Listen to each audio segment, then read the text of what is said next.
Hello everyone, welcome to the course of Survey of Major English-Speaking Countries. Today we're going to learn something about Chapter 1, the General Introduction of Great Britain.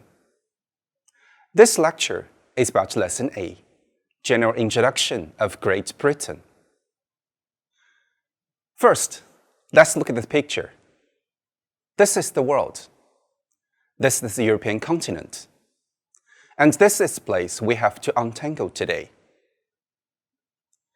This is a picture of the United Kingdom. The area shown in yellow is the country, whose full name is the United Kingdom of Great Britain and the Northern Ireland.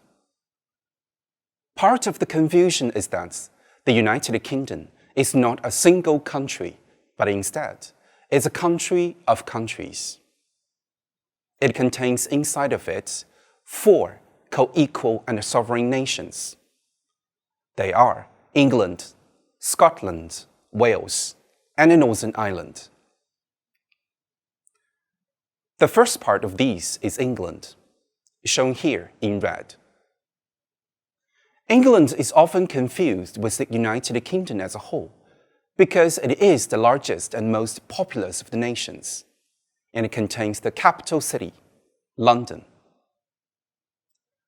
To the north is Scotland, shown in blue, and to the west is Wales, shown in white.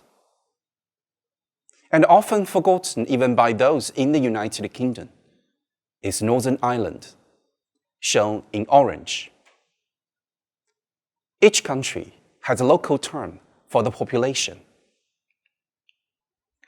While you can call them all British, it is not recommended, as the 4 countries generally don't like each other.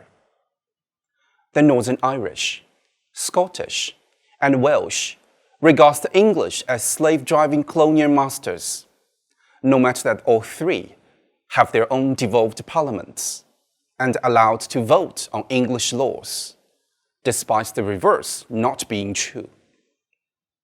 And the English generally regards the rest as the rural yokels who spend too much time with their ship.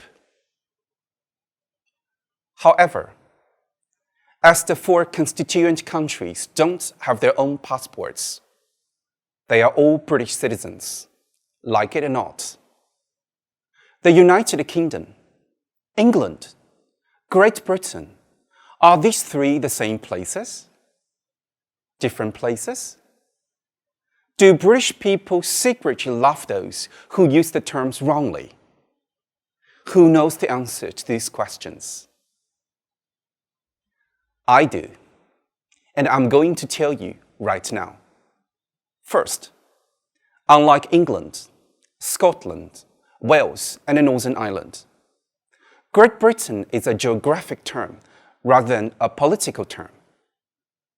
Great Britain is the largest island among the British Isles.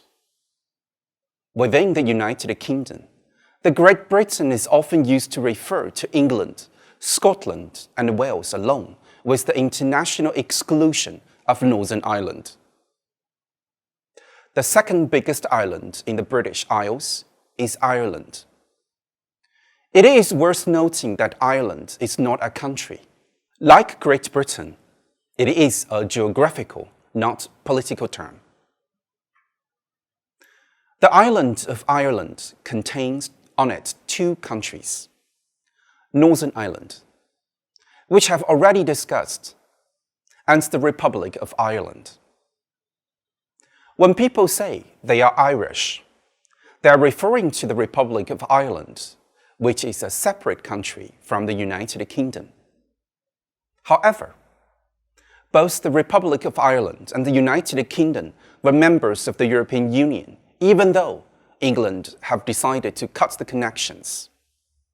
In terms of size, the area and the population of the United Kingdom is roughly the same as Hunan province. It has a population of about 64 million people. Perhaps the best way to understand a country and its people today is to look at history. So, I want to talk about some of the things I think are the most important in the development of Britain and the UK. First of all, we need to understand what the name for the country actually refers to. England, Scotland, and Wales and Northern Ireland are different regions. All of these regions together form the country, the United Kingdom. Just like our country, the People's Republic of China was established in 1949. England, Scotland only joined in 1707, and the word United Kingdom only came into existence in 1800, when Ireland was added to the kingdom. This lasted until 1921, when the south part of Ireland became independent. England today is the center of power and the seat of the government. One thing that you might not know is that Great Britain used to be joined to Europe. It only drifted away and became a separate island in about 6500 BC. Ever since then, you could say that Britain has had a complicated relationship with Europe. There have always been a lot of movements of people between Britain and Europe. Some of the English kings were even kings of France as well. Sometimes England wanted to benefit from getting closer to power in Europe, and sometimes it has wanted to stay apart from Europe. You can see that this is still the case today, because the United Kingdom used to be part of the European Union, but it was not in the Eurozone. It doesn't use the euro. It still keeps its own currency, the pound. There are still big debates about how integrated the UK should be with Europe, and many people in the UK are not happy about having to integrate with the laws and economic policies of the European Union. So, this is the unusual status of the UK. In some ways, it wants to be part of Europe, and in some ways, not. Another big story is how Britain has to become a big integration of different peoples, and history can also help to explain this. In China today, more than 90% of the people are Han Chinese, and they haven't been such large movements of people. Even the Mongolian and Manchu didn't change the culture that significantly. But Britain has been completely changed by invasions from different areas. At the very beginning, there were indigenous tribes in Britain. Many of them were Celtic tribes. These were the original inhabitants. The Roman Empire successfully invaded Great Britain in 43 BC, and huge numbers of people came from Europe. They built villas, towns, roads, and a war to the north, Hadrian's War, to keep the Scottish tribes out. After the Roman rule started to fall apart after the 400 AD, tribes, including the Anglo-Saxons and the Jews, landed in Great Britain. And they came from a place where Germany and Denmark now are located. Then, in the 800s, Norse people from Scandinavia, called the Vikings, invaded Great Britain, and they set up their own kingdom. In 1066, there was another invasion by the Normans from France, and many of the kings that came after that were French. By this time, there was already a huge mix of different cultures and religions, including Catholicism and Christianity. Unlike Chinese, which has very few words from other languages, many words in English from languages of the people who settled and invaded the country, including Latin, Ancient Greek, French, and Germanic languages. Another aspect which has had a big influence on modern Britain is religion. Many people know that Britain has been ruled by kings or queens, and there was often a lot of pressure from Catholicism from Europe and from the Pope, whereas the Anglo-Saxon kings were generally Christian. The first king to completely sever this connection with the Europe Catholicism was the King Henry VIII. He established a separate type of Christianity in the 1530s. The Church of England stopped payments to the Catholic Church in Rome. His people confiscated most of the property from the old monasteries and created a new class of people who received land that used to belong to the church nobility. Today, on the 2011 census, about 60% of the people in the UK said that they were Christian. The British political system is not like any other system in the world. And one of the most important parts of the British history is how this political system came about. In the beginning, the kings of England believed that their right to rule the country came from God, which is a little bit like the Chinese emperors thought that their right to rule came from heaven. In 1170, there was a king called Henry II. His chancellor, Thomas Becket, didn't want to submit the king's authority. But in the end, he was murdered by the king's men in a cathedral in London. The church reacted very strongly, and Henry had to punish himself. In 1215, King John was forced to sign a document called the Magna Carta. That was the first time that the king had to grant concessions to barons. The king was not allowed to imprison people outside the law, and he couldn't confiscate people's land, restricting his absolute power. Later, King Henry III was forced to sign a document in 1258 called the Provisions of Oxford, which forced him to accept a kind of government. After these changes, the king has never had absolute power over the people.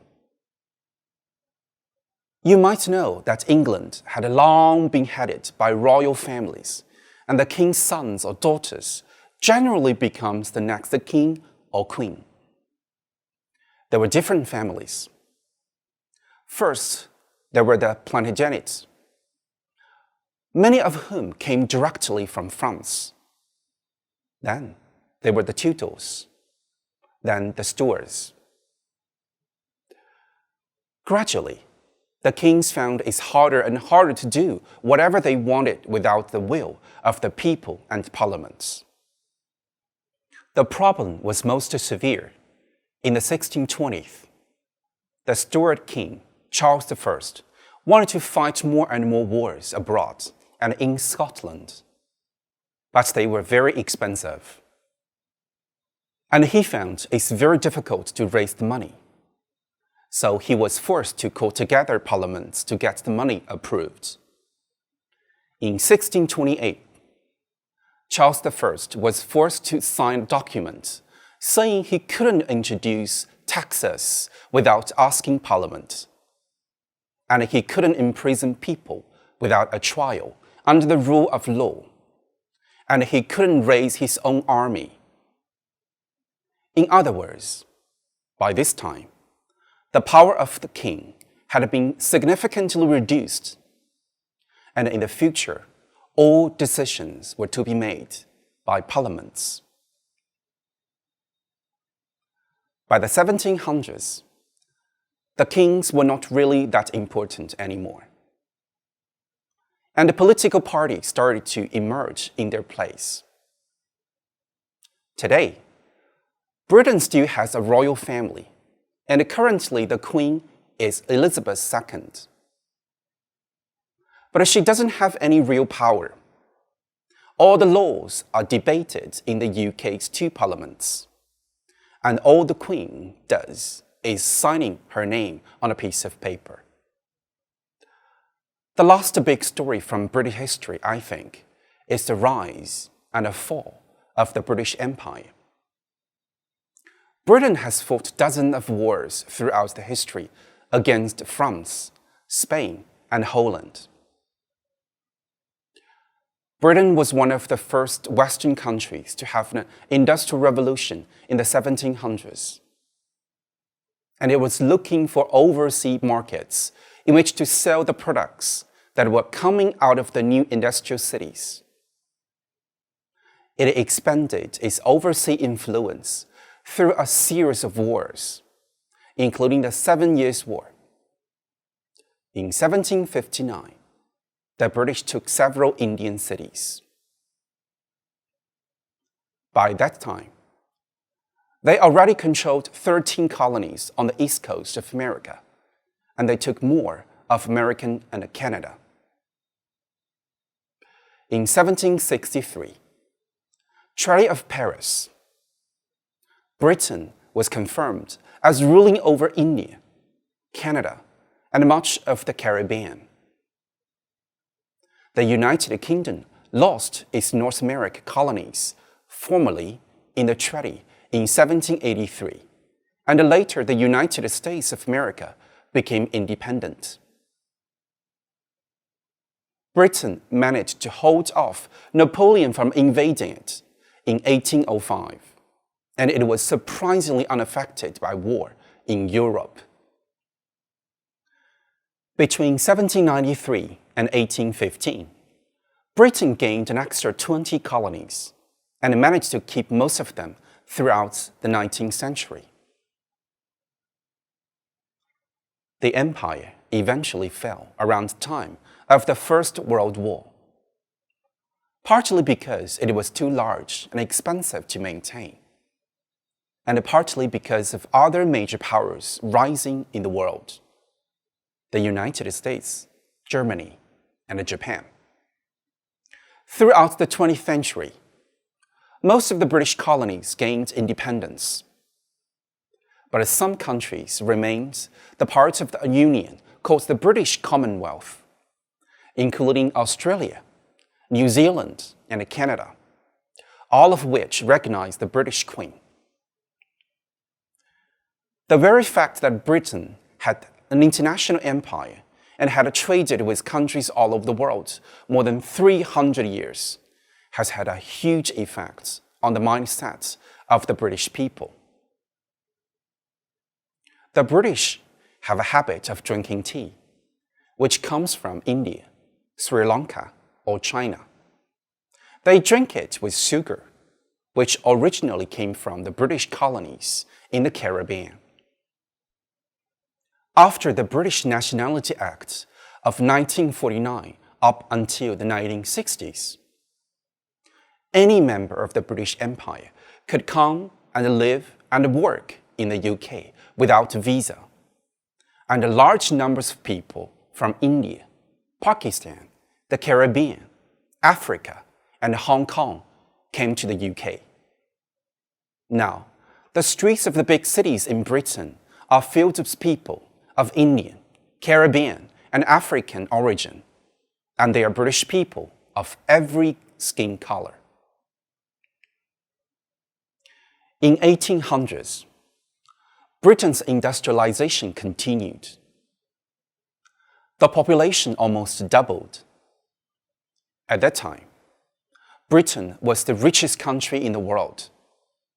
Railways were built all over the country.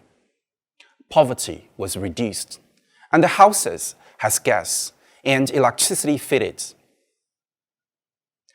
British inventors developed the light bulb, the telegraph, the telephone, the steam locomotive, and the penicillin. Britain today still has a strength in science and technology. Still, at the beginning of the 20th century, the number of people who could vote in general election was very limited. In general, you had to have a house in order to have a vote.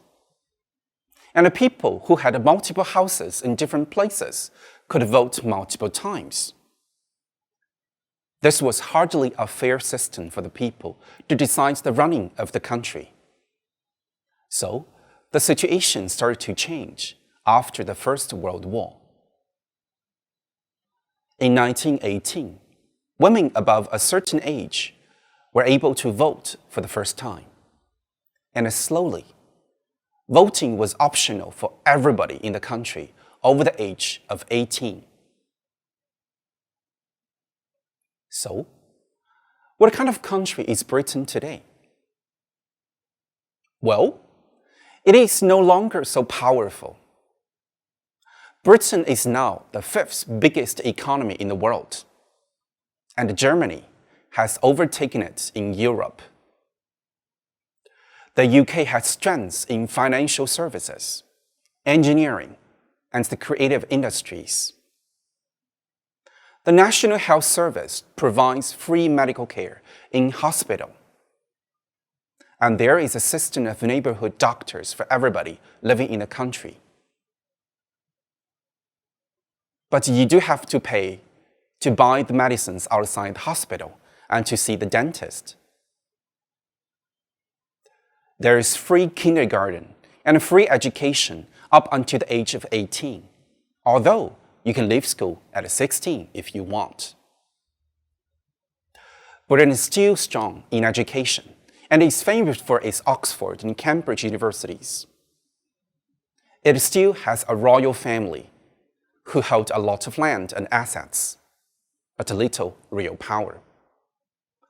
All laws have to be signed by the Queen, but in practice, she never refuses to sign. Everybody can vote and decide on local and national governments. Scotland, Wales, and Northern Ireland have their own parliaments. Sports is a national pleasure in the UK, and the British people love football, rugby, cricket, and tennis. British people also love to drink beer, and the pubs are popular places for people to meet and socialize. And yes, it rains a lot, and the British food is nothing to be very proud of. Okay, I hope this lecture has helped you to understand Britain and where it has got to today.